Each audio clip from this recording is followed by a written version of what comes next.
एको मेहरारू कहलबा अपने आदमी से अपने सखी सहेली से कहलबा अपने आदमी के बारे में का कहलबा कोरा समाला लगे बुझा तोरा समाला लगे बुझा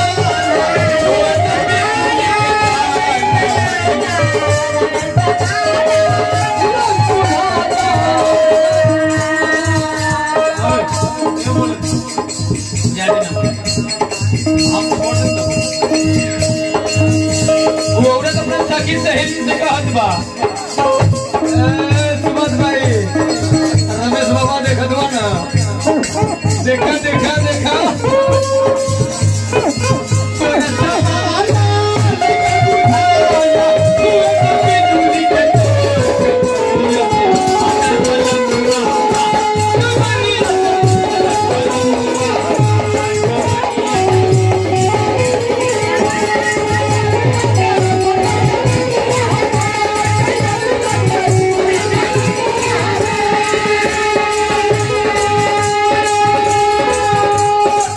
हमारे दिव्य गीत भाई